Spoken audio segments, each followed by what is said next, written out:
What's going on, guys? Last NASCAR fan here, and welcome back to another Dorm Diecast review. And I got a pretty interesting Dorm Diecast review, but yeah, the Diecast review itself is a very interesting car.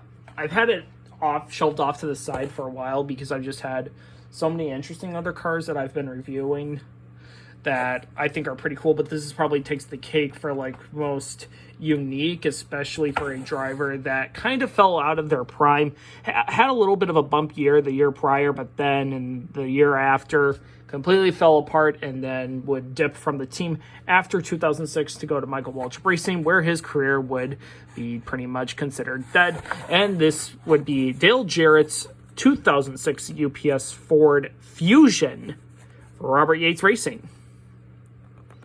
So Jarrett into the 2006 season was pretty much a big, I wouldn't say big hype, even though winning the UAW Ford, the UAW 500 at Talladega the year prior was a big boost of morale for Jarrett.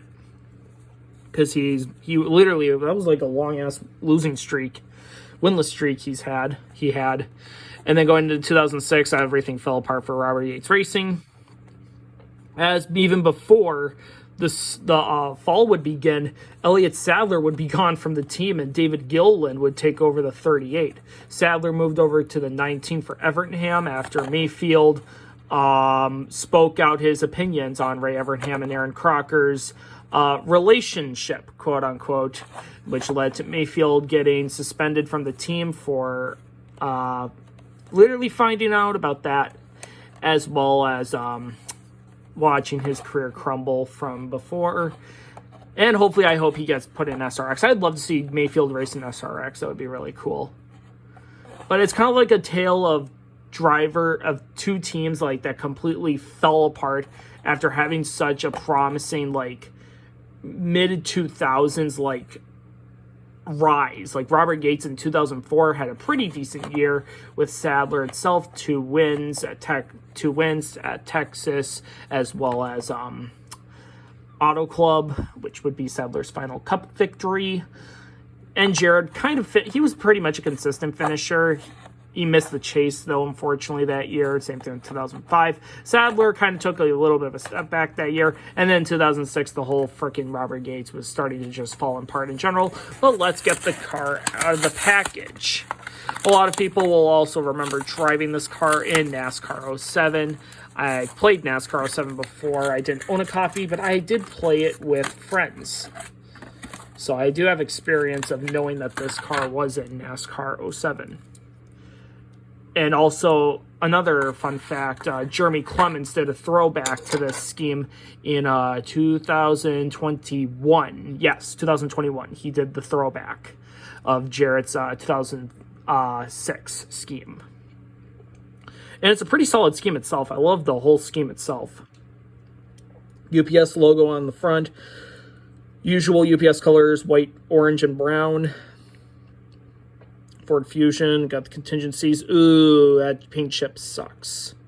That's a sucky. That's a succubus. Goodyear, a little crooked. It's kind of like when Winter Circle also started to decline in their quality as well as production.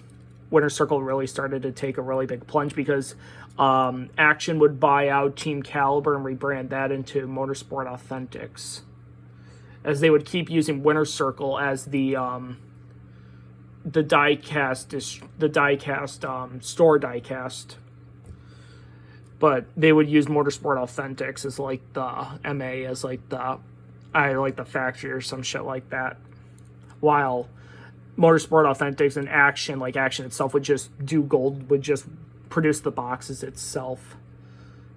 More contingencies over here. Like that EA logo, it's pretty cool. Coca-Cola, Ford, M&M's, UPS on the pillar, and then Dale Jarrett's on the driver rail right there. Pennzoil, Safety Clean, and then UPS right up there. That's pretty cool. Nothing on the quarter panel. I'm not kind of surprised though. UPS on the deck lid, and then on the TV panel, what can Brown do for you? Solid scheme, though. I really love this car. It's just kind of sad how Robert Yates Racing really declined after having such a really steady, I would say, 2000s run. And then 2006, it all pretty much came to a crashing halt, which then would lead to the, literally, I would say, literally, because, like, Jarrett took UPS to Michael Waltrip Racing, and then they left to go to Roush eventually. And then you had, freaking M&M's. They departed after 2007 to go to Joe Gibbs Racing, and now they're out of the sport. But yeah, this just shows kind of like how the fall of Robert Yates Racing in general. But anyways, thank you so much for watching. Comment, like, subscribe, hit the notification bell for brand new videos. Share these diecast reviews with others. Let's try to get this channel up to 500 subscribers. And I will see you in the next diecast review. Take care, everyone. Have a good one. Keep on collecting.